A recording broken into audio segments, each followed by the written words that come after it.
Okay guys, so ang topic natin ngayon para sa ating video tutorial ay multiplication na flashcard with mockup. Ayan. So tuturuan ko kayo kung paano gawa ng flashcard at yung ating mockup gamit itong Canva. Ayan. So kahit pre-account lang sa Canva, makakagawa ka ng ganitong flashcard multiplication. Okay, so let's go! Saan nga ba makakuha yung ating template para sa mga nag-uumpisa pa lang, sa may mga printing shop dyan, at sa mga individual na gusto at kailangan ng mga template, pwede kayo bumili dito sa ating website, sa ating Digibili. Ayan, so sa Digibili, makakabili ka ng mga template or design na napakamura lang. So lahat 56 yan. So makikita nito guys, lahat 56 bawat isa. Okay, so tulad dito sa ating cover na intermediate pad, so, 56 pesos lang yan. Ayan, no? So, gagawin mo dyan, pag bibili ka, add to bag mo lang. Ayan, no? So, click mo lang, add to bag. So, check out. Ayan. So, check out mo lang siya. So, makikita mo yung ating payment option. So, andito yan. So, ang gagawin mo dyan, yung 56 na yan, kung meron tayong promo tulad ngayon, meron tayong promo ngayon. So, ang ilalagay mo dyan ay Digibili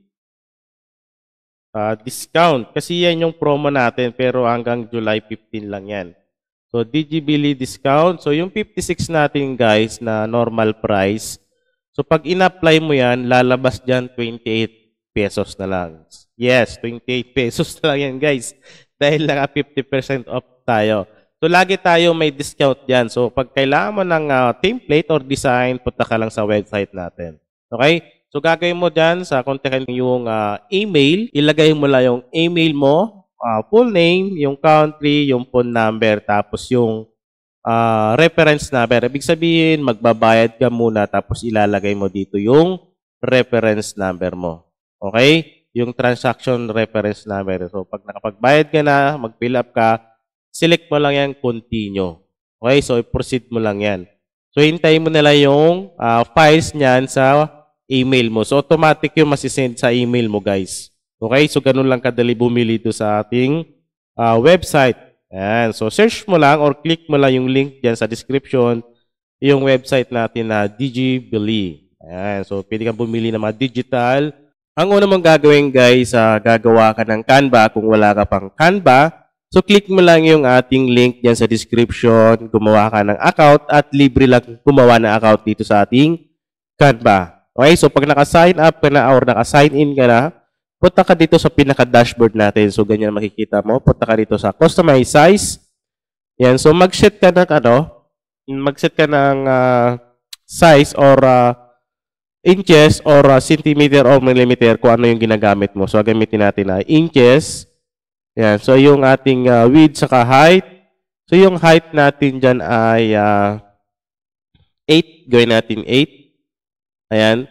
So, dito naman sa ating width, gawin natin siyang 3. So, depende sa inyo guys kung ano yung gusto nyo gawin na size at ito yung gagawin natin ay sample lang din naman. Okay? So, bahala na kayo sa size kung anong size yung gagawin nyo dyan. Ayan. So, 4 or 8 or 6, depende sa inyo. Okay? So, pag nagawa mo na o pag nakapili ka na ng size na gusto mo, i-click mo lang yung Create New Design.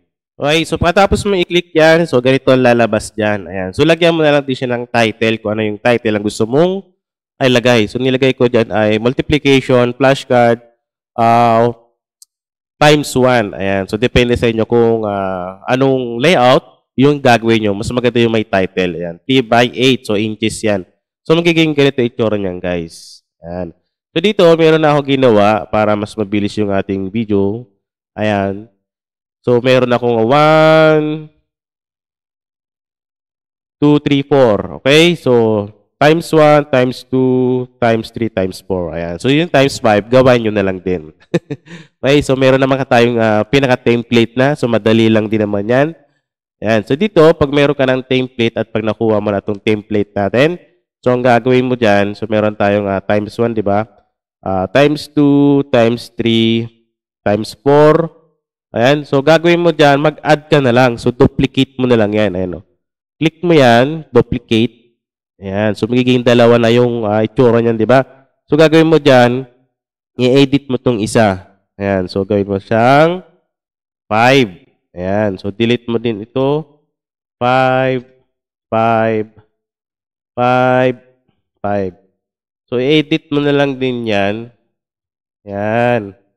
Okay? So, madali lang naman to guys. Kahit free account lang, makagawa ka na ganitong flashcard. Okay? So, ito, edit mo na lang din to. Yan, tanggalin mo yan. Yan. So, sagutan nyo na lang. Okay? Sagutan nyo na lang. Tapos, magdagdag na lang din kayo ulit. So, pag nakagawa na kayo ng times 5, so, ganun pa din. Duplicate lang ulit. Ayan. Tapos, edit mo yung taas. 6. So, same procedure lang din. Lahat yan, gawin mo 6. Okay? So, meron tayong 5, 4, 3, 2, 1. Ayan. So, pwede ka pa magdagdag ng 0. Okay? So, dito, so, gawa tayo sa pinaka-sketch natin. Ayan. Depende kung anong gusto mong kulay. Red. So, meron tayong red, di ba? So, punta ka ng elements. Kunin mo ito. Ayan, yung shape na yan. Ayan. Okay? So, ganyan mo siya, oh. Diba? So, ito, pwede mo palitan ng white para mas kita. Ayan. So, baba mo lang siya. Ayan. Okay? Ayan. So, baba natin to kasi lalagyan natin siya ng character sa taas. Kahit ano, kasi dito ang nakalagay natin ay Paw Patrol. So, kahit ano pwede mo ilagay dito. Ano ba yung mga ginamit ko na dito? Ayan. So, hahanap lang ako ng mga nagamit ko na para may sample lang din tayo. Ayan. So, itong cinema roll ba ang tawag dito? Ayan. Okay? So, lagay natin yan dyan. Napakaganda, oh. Diba? So, ganun lang, guys. Oh. Tapos ito, para hindi ka na mag-isa-isa, copy-paste mo na lang yan para mabilis. O, Control-C, Control-B. O, di ba? O, meron ka na ang multiplication dyan. So, edit mo na lang din ulit yan. Di ba? Ayan. So, copy natin yung times 1. So, tatantyahin nyo na lang siya, guys. Yan. So, akit natin. Di ba? Meron ka ng flashcard. Okay? So, ganun lang. So, kahit ano pwede ang ilagay dito, guys, dito sa ating design. Kahit anong kulay, pwede yan. So, matapos nyan, pag okay na, click mo lang yung share, click mo yung download, PNG sabay, download. So, ganun lang din naman kadali mag-design ng ating multiplication flashcard. Okay, so next natin yung ating mock-up. Okay, so dito naman tayo sa ating mock-up na gagawin. So, ang gagawin natin dyan, mag-add lang tayo tapos delete natin to. Okay? Ayan, delete natin yan. Ayan. Tapos dyan, pag na-download mo na yung ating design, so ito, i-upload mo ulit dito. So, lagay natin yan dyan. Ayan. So, upload lang natin. Okay? Ayan. So, 1, 2, 3, 4. Okay? So, 4. Lagyan natin siya ng shadow para makita natin. Ayan. Glow na lang. Glow, glow, glow. Ayan. So, itabi lang muna natin.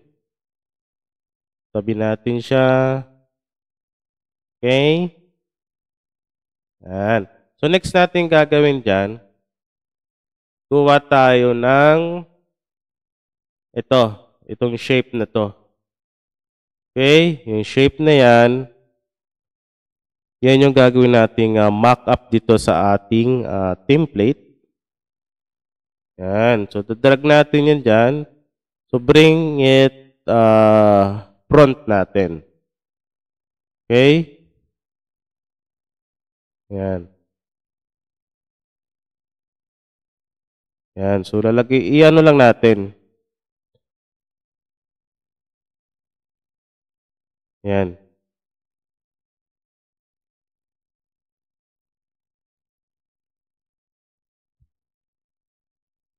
Yan. Diba? So, gagawin natin dyan,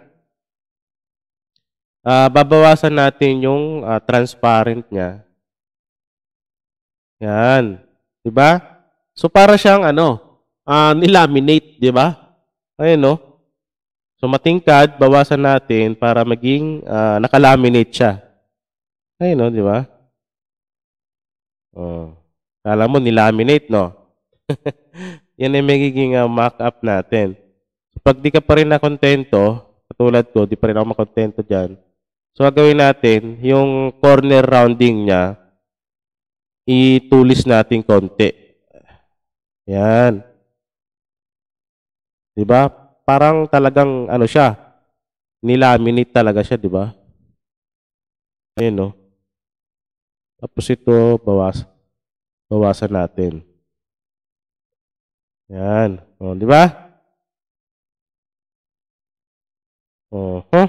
So, ganyan na. Meron na tayong mock-up dyan. Next natin dyan, so tayo sa element, hanapin natin yung sa hangtag, ano bang tawag doon? Hangtag,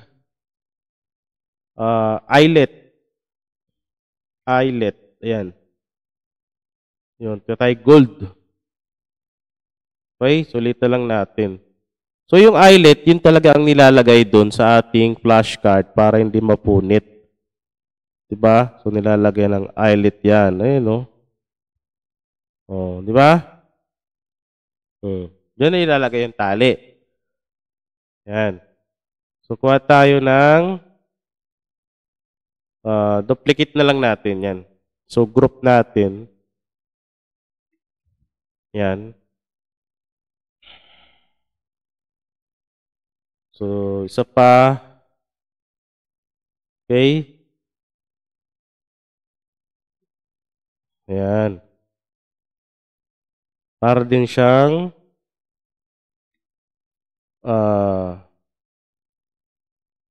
nakatali. Ayan. So, bahala na kayo kanta niyan. Okay? So, delete mo natin to. Ayan, o. Diba? So, ganun lang din. Ayan, o. Diba? So, ikot.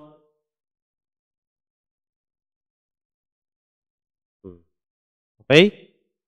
Para din siyang nakatali. Ayan. So, ganun lang guys. Sundan nyo na lang at yung video natin para makagawa kayo ng mock-up na hindi kayo gumagawa ng actual. Para meron lang kayong pang-send or pang-post sa mga social media nyo para meron order sa inyo ng ating multiplication na flashcard. So, gamit lang yung ating free account sa ating Canva. Ayan. So, di ko lang sure, kanina, di ko napansin kung free itong ating eyelet. So, bahala na kayo kung ano yan, kung pro. So, hanap kayo ng free. Okay? So, di ko kasi napansin kanina. So, ito lang naman yan, yung eyelet natin ang may pro dyan. Pero hanap kayo na ibang free pag hindi ito gumana sa inyo. Okay? So, ganun lang guys. So, sana may natutunan kayo sa ating video para sa ating multiplication flashcard with mock-up.